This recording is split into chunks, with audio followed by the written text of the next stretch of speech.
If you could describe this place in one word, what would it be? Free spirit and adventure. I think independent. Wild. Wild. It's the Wild West. One word, I'd say vast.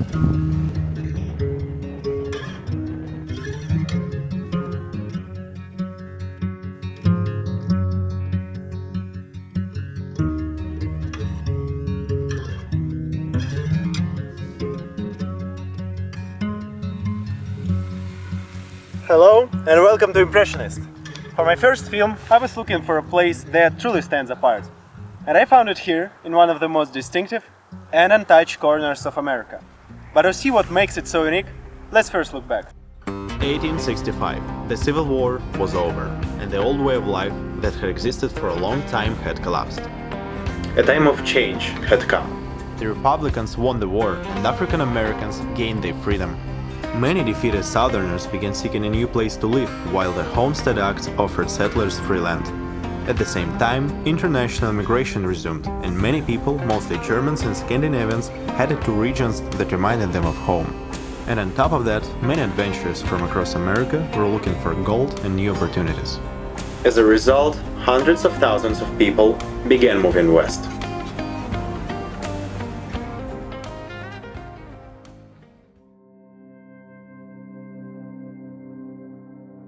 However, one territory remained almost untouched. The harsh climate and the more appealing lands around it made it less desirable. Nevertheless, important routes to the west passed through it, the Oregon Trail and later the Union Pacific Railroad. Along these routes, the first settlements gradually began to appear. The first such settlement was Fort Laramie. This is where the local culture and the way of life began. Southerners and early settlers brought a sense of freedom. Gold seekers and coal miners added boldness and a taste for risk, and Germans and Scandinavians shaped the local work ethic with their discipline and persistence. By 1870, the population of this land was 4 times smaller than neighboring Colorado, 8 times smaller than Utah, and 60 times smaller than California. This contrast shaped the image of an untouched, wide-open land. Because of its distinctive way of life and because this place was and is the least populated territory in America, this place was one of the last in the US to receive its boundaries and its name, Wyoming.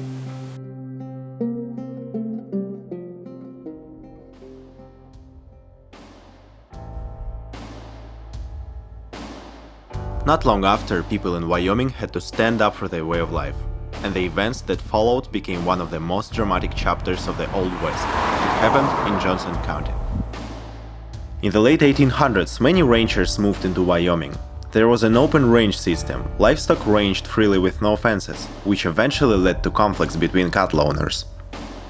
As more settlers arrived, several wealthy ranchers also came in and started taking control of huge areas.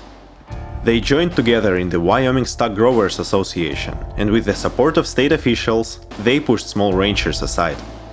The first real spark came when a law was passed, saying that any unbranded livestock automatically belonged to the association. That's when the trouble began. At one point, the association accused 2 locals, Ella Watson and Jim Averill, of stealing cattle, and simply killed them. A trial was supposed to happen, but people who spoke against the association received threats, and some were killed before they could even testify. It pushed small ranchers over the edge, and they decided to defend themselves without relying on the government. In the following years, a real war broke out between the association and the ranchers. The association had more power and crushed most resistance. The climax happened right here at the TA range. One day the association sent an armed group to wipe out their opponents in the town of Buffalo, but local rangers found out in time and gathered here, inside this barn. The shootout lasted several days. The association eventually called in the National Guard and federal troops, and only when the federal soldiers arrived, the war was stopped. The Johnson County War became a defining moment that shaped the spirit of Wyoming. A land of independent, resilient people who defend their freedom at any cost. It forged a deep sense of self-reliance and a lasting distrust of outside authority, laying the foundation for the strong identity that still defines this land today. Over the decades, Wyoming evolved into the most Republican and conservative state, where the spirit of independence made it the #1 state in America for self-employment, the desire for self-protection made it first in gun ownership, and the love of freedom made it the leader in range size.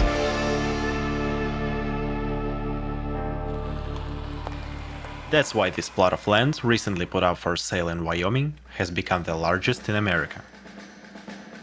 And to show you how large this, let's drive from one end to the other. Okay, let's drive.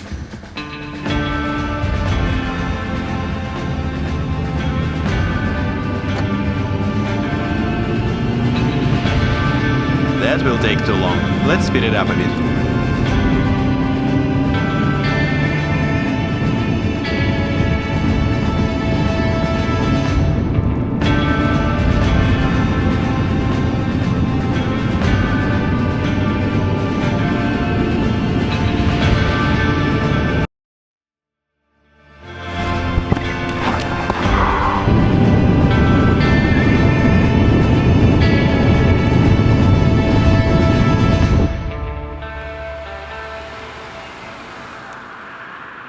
It took me 80 miles and 1 hour of driving, and the only thing I was thinking about is when someone buys this property, and it will be, of course, the most Wyoming person ever.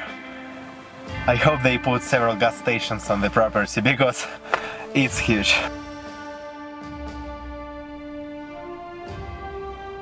Even though the vast open lands were perfect for grazing cattle, it had one problem.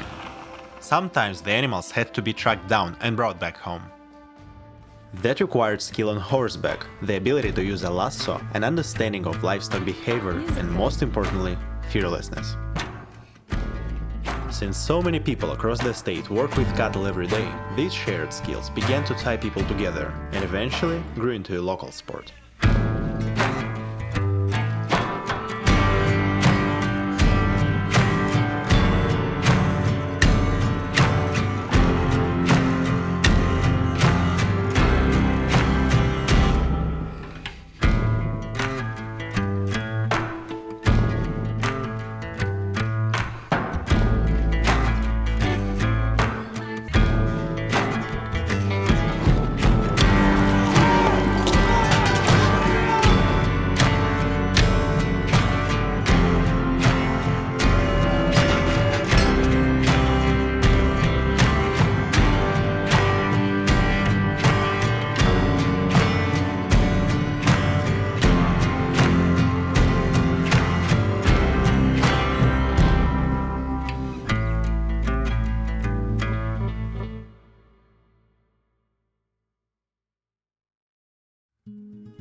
But this harsh land didn't demand resilience only from cowboys.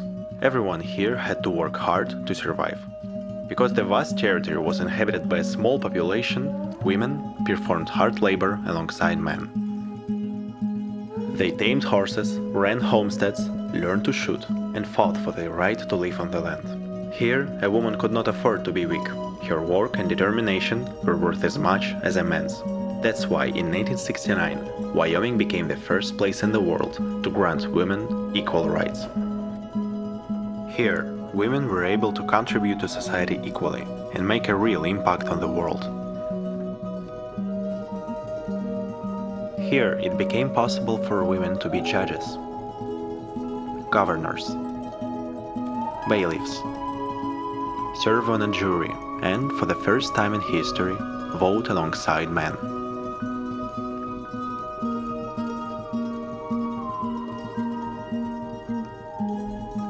That's how Wyoming proved to the world that equality is possible.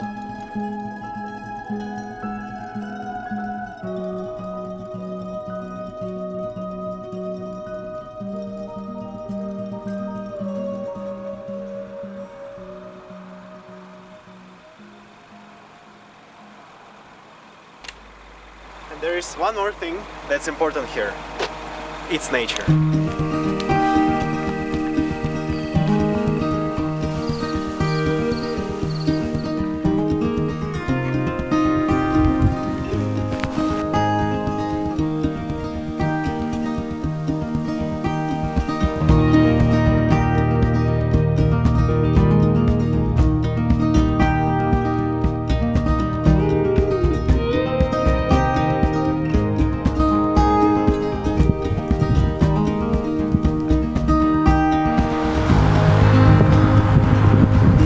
Wyoming is about connecting with nature and feeling truly free in its vast, untouched beauty.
Everything is alive here. I mean, everything is moving, erupting, changing.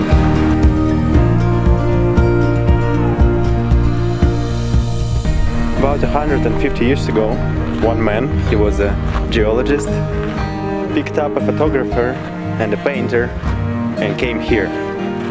What they saw blew their minds so much that they wrote to Congress asking to protect this land. But it didn't make any sense to create a land where you couldn't cut down the trees or sell out the plots.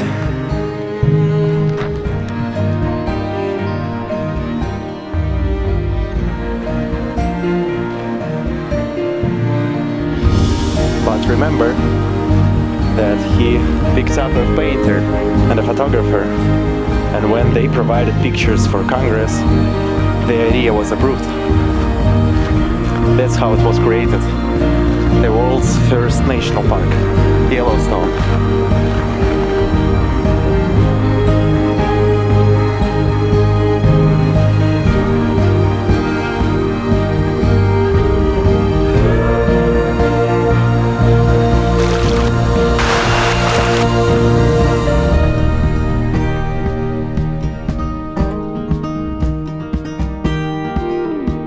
I wanted to make this video outside, but it's too windy today. It's Wyoming.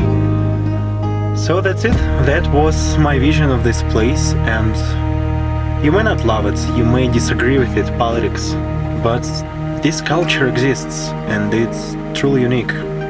Tough, tight-knit, and I would recommend anyone to visit this place and see it yourself. And thanks for watching, I'll see you later.